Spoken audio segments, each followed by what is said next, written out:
네, 오늘은 사무엘상 78번째 강의입니다. 오늘은 사무엘상 22장의 말씀으로 이제 들어가서 또 하나의 말씀을 살펴보도록 하겠습니다. 사무엘상 22장 1절입니다. 다윗 같은 경우에는 사무엘상 16장에서 처음으로 이제 기름을 받죠. 그 다음에 이제 결국은 나중에 사무엘 하에 5장에 가서야 비로소 이제 왕이 됩니다. 그 과정까지는 지금 하나님께서 이 다윗을 여러 가지 방법으로 다루시면서 훈련하는 과정이죠. 그래서 실질적으로 왕으로 선임돼서 기름 부음 받은 것과 실제 왕이 될 때까지의 그 시간적 간극은 굉장히 길고 그 과정은 굉장히 순탄치 않습니다. 근데 그 과정들이 다 필요해서 하나님의 통치와 비슷하게 하나님의 흡족한 통치를 할 수 있는 왕으로서 변모하게 하시는 것입니다. 22장 1절 우리 같이 한번 소리내서 읽도록 하겠습니다. 22장 1절입니다. 같이 읽겠습니다. 준비 시작. 그러므로 다윗이 거기서 떠나 아둘람 굴로 피하매 그의 형제들과 그의 아버지의 온 집이 그 일을 듣고는 그들이 거기로 내려가 그에게 이르렀더라.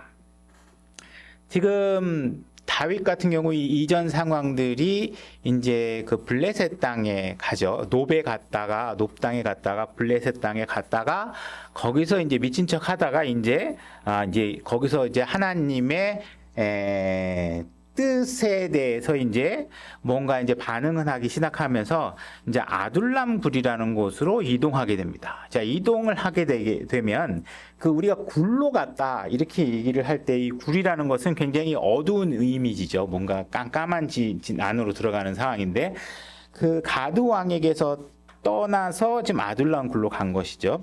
그때 다윗을 제일 먼저 찾아온 사람이 있는데 그 제일 먼저 찾아온 사람이 누구냐면 형제들이고 가족이고 부모가 이제 같이 찾아오게 됩니다. 아둘람 굴에. 그래서 첫 번째 다윗이 사울의 폭정으로부터 피해서 이제 아둘람 굴로 갔다라는 소식을 듣고 이제 그 다윗의 과 함께 그 뜻을 같이 하기 위해서. 왜냐하면 이미 사울의 통치가 다윗과 함께 결을 하고 있는 사람이 견딜 수 없는 상황에 놓이게 됩니다. 그죠?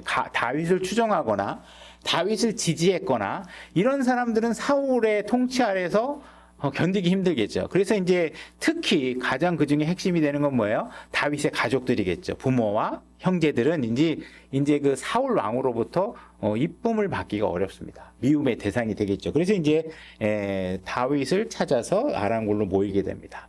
자, 잠언 17장 17절 한번 보겠습니다. 제가 읽겠습니다. 친구는 언제나 사랑하며 형제는 어려운 때를 위하여 태어났느니라. 친구는 언제나 사랑한다. 이 말은 영어 문장을 보면 a friend love at all time. 그러니까 친구들은 항상 지속적으로 서로 사랑하는 관계를 유지하죠. 그죠? 우리가 친구들은 계속 자주 만나죠. 근데 가족은 어때요? 사실 친구들보다 자주 만나진 않죠. 친인척은 우리가 뭐 매번 보고 싶다고 뭐 한 두세 달에 한 번씩 우리 같이 만나요. 뭐 이렇게 하진 않잖아요. 그죠?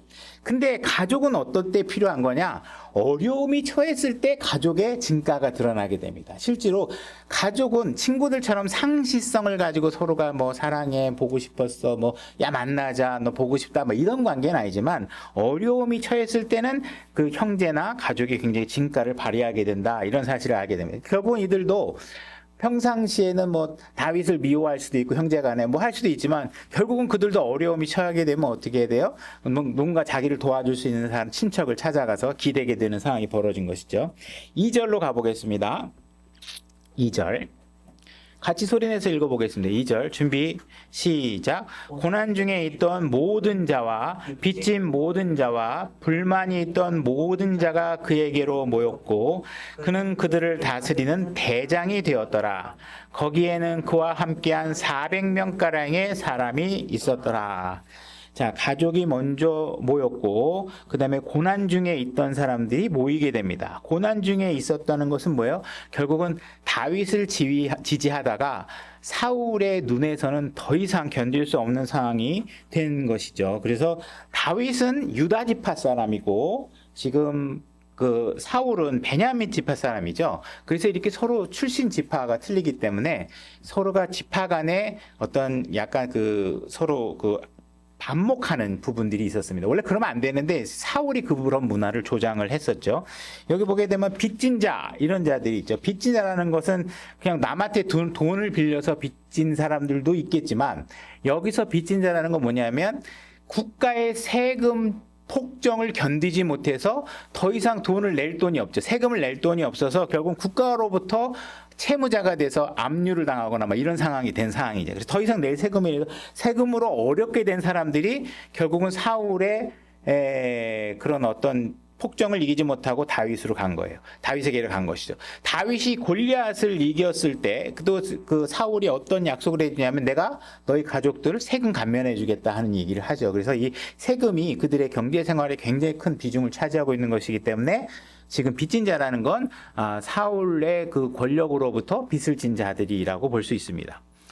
그들과 함께한 400명의 가량의 사람이 있다 이렇게 얘기하고 있는데 이 400명은 사실상 남자들만의 숫자입니다. 남자들만의 숫자. 그러니까 실질적으로 그들의 가족, 아내, 부모, 뭐 예를 들어서 그 장정의 숫자니까 뭐 어린 아이들 이렇게 따지면 훨씬 그것보다도 많은 사람이겠죠. 그래서 결국은 사울의 폭정에 이기지 못해서 다윗을 찾아온 사람들이 있었고 다윗은 그런 사람들을 거부하지 않고 다 받아주는 상황이 된 것입니다. 그죠?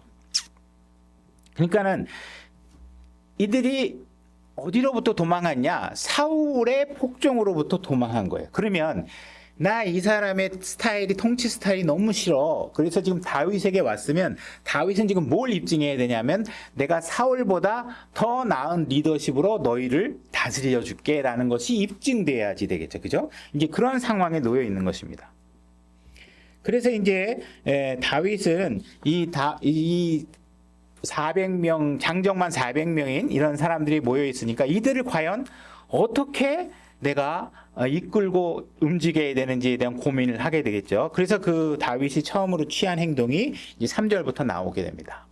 제가 그냥 읽겠습니다. 다윗이 거기서 모압의 미스바로 가서 모압 왕에게 이르되 원하건대 하나님께서 나를 위하여 무엇을 하시려는지 내가 알 때까지 내 아버지와 어머니가 와서 당신들과 함께 있게 하소서 하고 지금 여태까지는 하나님의 뜻을 별로 물어본 적이 없어요. 다윗은. 여태까지 그냥 자기의 지략대로 노브로 도망갔다가 블레셋으로 도망갔다 이러다가 드디어 이제 다윗은 하나님의 뜻을 알고 싶다. 내가 그래서 그 하나님의 뜻을 알기 위해서 그때까지는 모압 왕에게 내 부모 형제들을 좀 맡아달라 이런 상황에 이제 직면하게 됩니다. 4절 그들을 모압 왕 앞으로 데려갔더니 다윗이 요새에 있는 동안 줄곧 그들이 그와 함께 있었더라. 그래서 모압 왕에게 데려가고 다윗과 함께 다윗이 그들을 맡기고 그런 상황이 지금 되어 있는 것이죠. 그래서 지금 이 다윗이 지금 이 백성들을 이끌고 무언가 리더십을 발휘할 때 하나님께서 지금 다윗이 취한 행동 중에 가장 먼저 리스트업해서 보여주고 있는 게 뭐예요? 부모에 대한 공경하는 마음. 내 가족과 부모를 어떻게 섬기고 있는지를 보여주는 게 제일 먼저 첫 번째 리스트인 거죠. 그러니까 가족에 대한 사랑이 가장 여러분들에게 중요한 거예요. 모든 일을 할 때. 내가 부모를 제대로 섬기지 않고 가족들을 제대로 섬기지 않고 아내를 제대로 섬기지 않고 다스리지 못하고 내가 가서 누구의 대장 노릇을 하겠다. 이건 있을 수 없는 거예요. 그래서 신약에서도 마찬가지죠. 너희가 교회의 목사가 되고 싶으냐? 그러면 어떻게 해야 돼요? 가정을 잘 다스릴 수 있어야 되죠. 그죠? 자녀들도 잘 다스릴 수 있어야 돼요. 이게 기본이 안 되는데 내가 가정에서는 맨날 아내와 싸우고 뭔가 불화가 막 있는 가정인데 내가 와서 내가 이 교회 목사하겠다. 이러면 이건 하나님께서 보여주고 있는 라인업 과정에서 일치하지 않는다. 지금 다윗이 한 백성을 이끌고 리더를 보여줄 때 가장 먼저 보이는 게 뭐예요? 우리나라 말로 효를 보여주는 거예요. 효도. 부모에 대한 효도의 마음을 보여주는 거예요. 출애굽기 20장 12절로 가보겠습니다. 제가 읽겠습니다. 내 아버지와 어머니를 공경하라. 그리하면 주 내 하나님이 내게 주는 땅에서 내 날들이 길리라. 이렇게 얘기하고 있죠. 그래서 부모에게 공경하는 일을 하나님께서 강조하고 계신다. 구체적인 명령으로. 자, 신약에 와서 한번 보겠습니다. 요한일서 4장 20절로 가보겠습니다. 제가 읽겠습니다. 요한일서 4장 20절입니다. 어떤 사람이 나는 하나님을 사랑하노라 하고 자기 형제를 미워하면 그는 거짓말하는 자니 자기가 본 자기 형제를 사랑하지 아니하는 자가 어찌 자기가 보지 못한 하나님을 사랑할 수 있으리요? 이렇게 얘기하고 있죠. 그러니까 여러분들이 눈에 보이는 형제를 어떻게 대하느냐가 여러분들의 눈에 보이지 않는 하나님에 대한 사랑이 어떤지를 입증하고 있는 거예요. 그죠? 그러니까 여러분들이 오늘날 신약교회에서 적용하면 여러분들이 눈에 보이고 있는 지옥교회를 여러분들이 어떠한 자세로 섬기고 대하고 있느냐가 여러분들의 진짜 보이지 않는 신앙, 하나님께 드러나고 있는 신앙이 어떤 모습인가, 이것을 바로 입증해 보이는 것이라는 거예요. 그러니까 지금 다윗이 하나님과 정확한 라인업이 되어 있다라는 사실은 뭐냐 하면 눈에 보이는 부모와 형제를 사랑하고 있고 그들에 대한 사랑을 먼저 실천하고 있구나라는 걸 보니까 이 다윗은 이제서야 비로소 하나님이 원하는 방향으로 가고 있구나라는 것을 보여주는 거라는 거예요. 그러니까 이게 빠지고 나서 나는 하나님을 잘 섬겨. 근데 뭐 부모 말도 안 듣고 부모한테 반항하고 형제자매 미워하고, 그죠? 그 형제는 뭐 실질적인 친족을 얘기할 수도 있겠지만 교회에 있는 형제자매도 마찬가지죠. 이런 것들을 하게 되면 말이 안 되게 된다라는 것을 얘기하고 있는 것이죠. 그래서 지금 다윗의 부모님과 가족을 위한 마음을 볼 때 그의 신앙과 하나님을 향한 믿음이 진짜다라는 사실을 우리가 알 수 있다는 것을 보여주고 있는 것이죠. 그 다음에 여기 구울이라고 상징하고 있는 것은 결국은 성경에서 누군가가 위험에 처하게 되면 사람들이 자꾸 굴로 피신하는 장면이 나타납니다. 그러니까 지금 다윗은 위험에 처해져 있고 어려운 공경에 처해져 있고 그래서 그는 굴로 간 것이죠. 자, 한번 사례를 보도록 하겠습니다. 창세기 19장 30절로 가보겠습니다.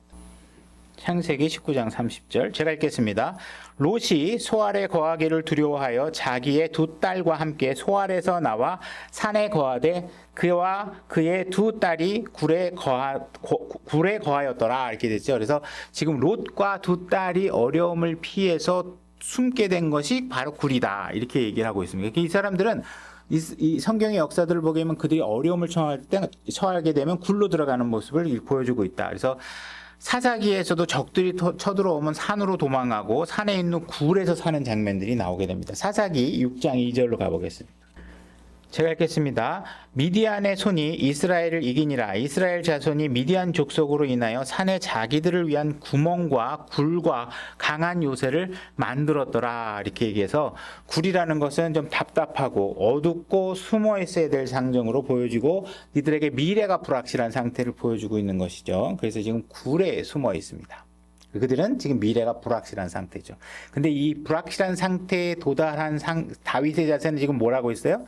하나님의 뜻을 바라보기 시작한 겁니다. 그죠? 자, 4절 보면 그들을 모압 왕 앞으로 데려갔더라 이렇게 얘기하고 있죠.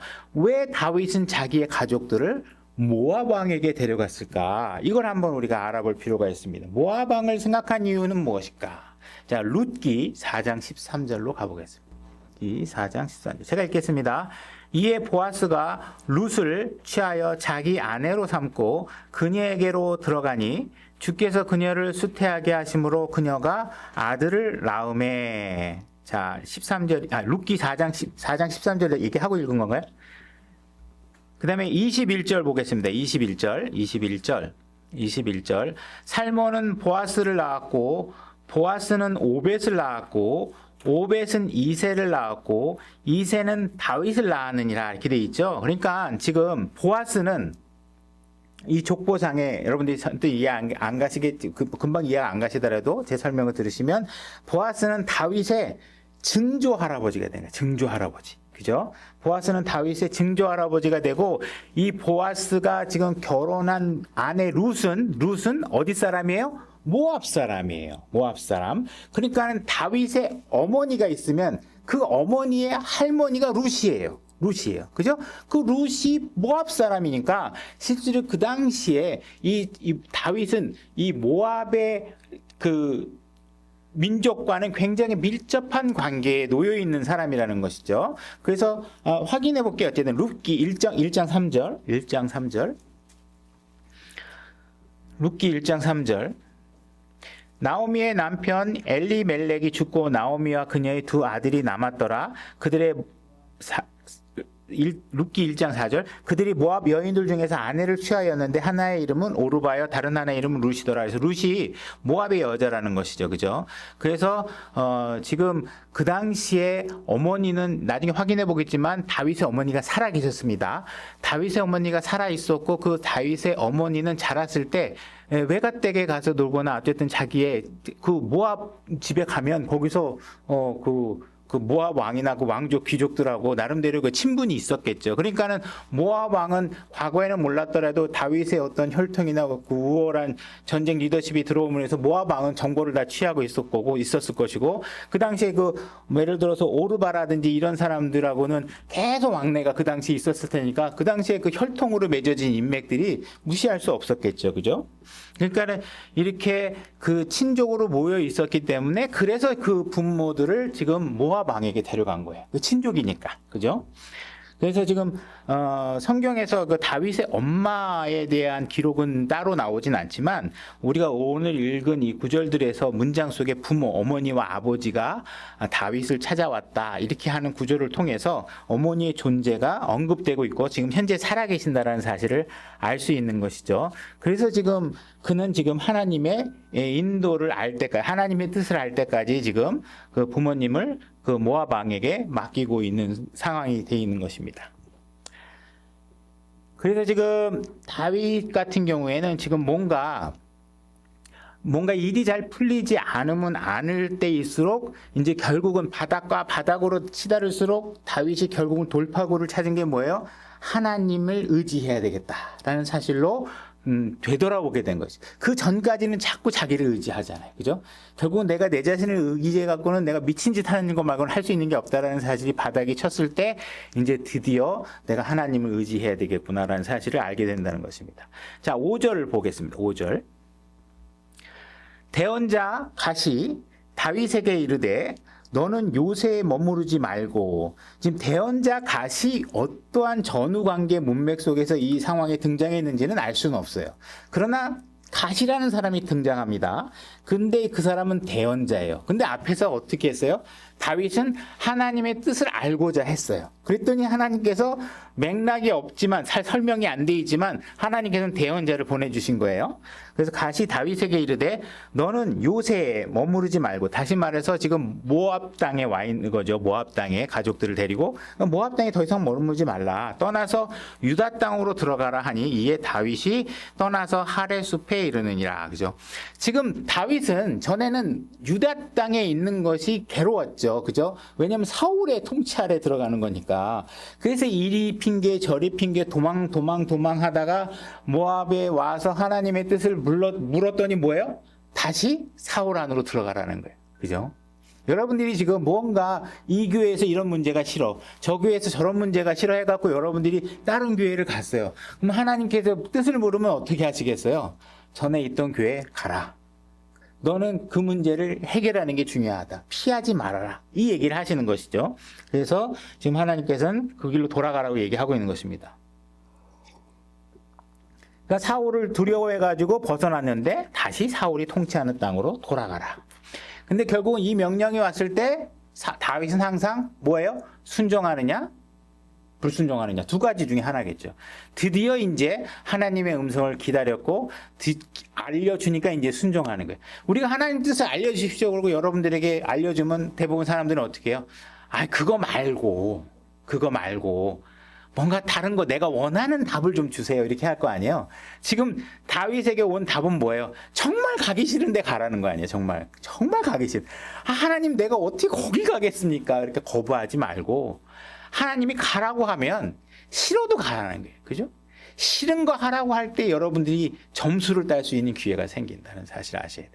그런 문제가 주어질 때 여러분들은 크레딧이 포인트가 빠바바바방 들어가는 사실을 여러분들 아시고 기뻐하셔야 된다는 거예요. 그래서 결국은 다윗은 그전에는 나를 신뢰하느냐고 문제를 피했다면 이제 하나님을 신뢰함으로 인해서 더 이상 사울을 두려워하지 않은 상태가 된 것이죠. 그죠? 그전에는 사울이 두려워서 내 의지를 동원해서 피했는데 이제 하나님을 신뢰하니까 사울을 두려워하는 게 더 이상 문제가 되지 않는 상태가 된 것입니다.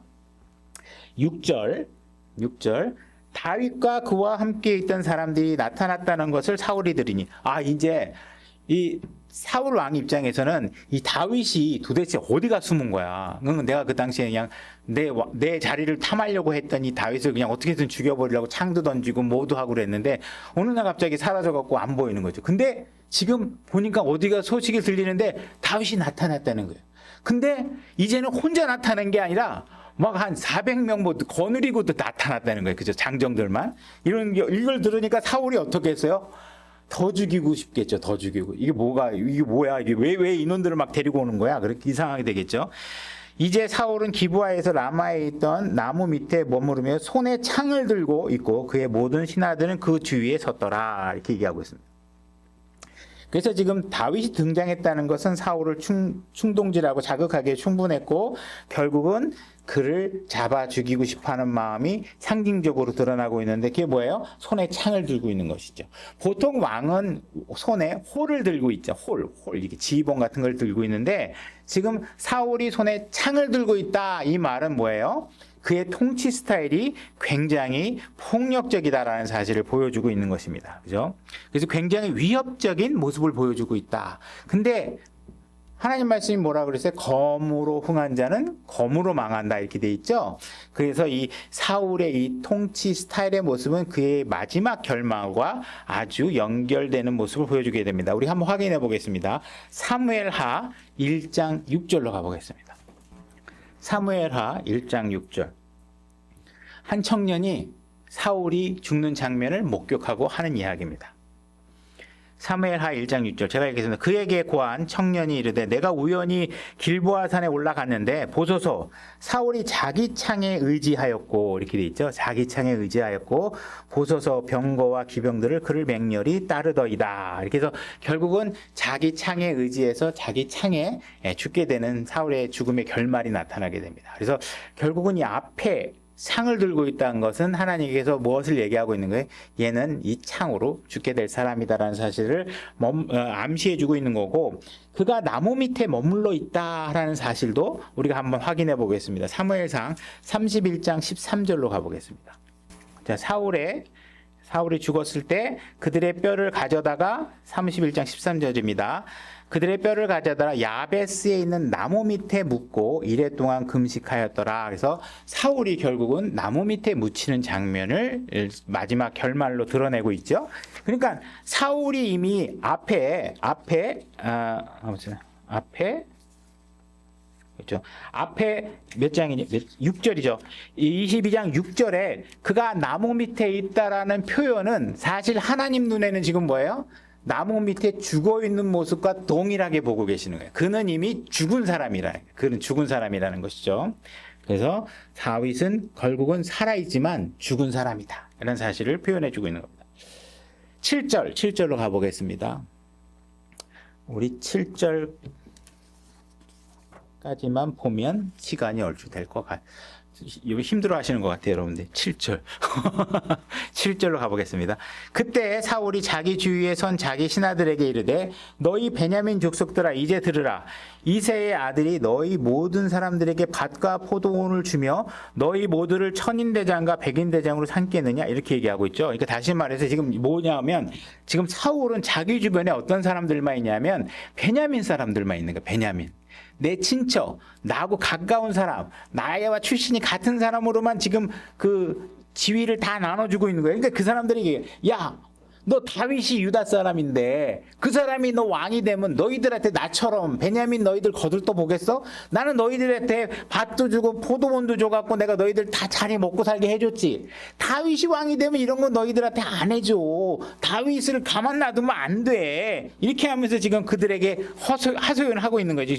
나 너희들 못 믿겠어. 도대체 왜 그러는 거야? 이러면서 지금 그들에게 그 복종을 요구하고 있는 것이죠. 복종. 그죠?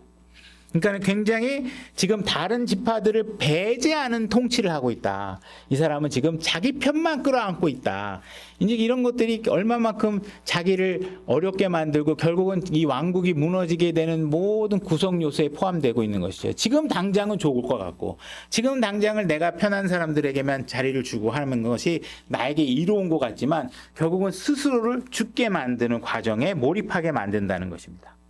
자, 신명기 17장 18절. 지금 사울은 옆에 창을 들고 있고 자기에게 자기에게 복종을 강요하고 있지만 하나님께서는 지금 뭘 요구하고 계시냐? 하나님의 말씀을 옆에 두라고 얘기하고 있습니다. 신명기 17장 18절. 신명기 17장 18절. 제가 읽겠습니다. 그가 자기 왕국의 왕자에 앉거든 그는 자기를 위해 레위 사람 제사장들 앞에 있는 그곳에서 이 율법 책으로 한 권 필사하여 평생토록 자기 곁에 두고 그 안의 것을 읽어서 주 자기 하나님 두려워하기를 배우며 이 율법의 모든 말씀과 이 법규를 지키고 행할 것이니라.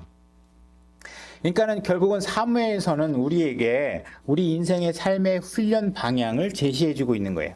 그래서 사울이 어떻게 하고 있는지 그대로 하면 사울처럼 죽을 거고, 다윗이 지금 어떤 상황을 겪고 있냐, 이렇게 어려운 상황을 겪게 되면 결국은 하나님 스타일대로 통치할 수 있는 왕으로 설 수 있다는 사실을 보여주고 있는 것이죠. 그러니까 한 사람은 하나님의 뜻을 묻고 있고 하나님의 말씀을 가까이 하고 있고 잘못을 매번 하지만 하나님 말씀 앞에 자기 자신의 죄를 고백하고 있고 내가 틀렸다고 인정하고 있고, 이런 사람의 삶과 하나님 말씀을 맨날 자기가 필요할 때만 제사장 불러도 하고 자기가 제사장의 자리까지 넘보기도 하고 뭔가 이렇게 하나님의 뜻과 다른 일로 했을 때는 어떤 결과가 나오는지를 우리에게 보여주고 있다. 그래서 우리가 28절로 넘어가면 지금 여러분들의 표정이 굉장히 힘들어하고 계시는 것 같아서 오늘은 여기까지 하고 자유롭게 해드리겠습니다. 수고하셨습니다.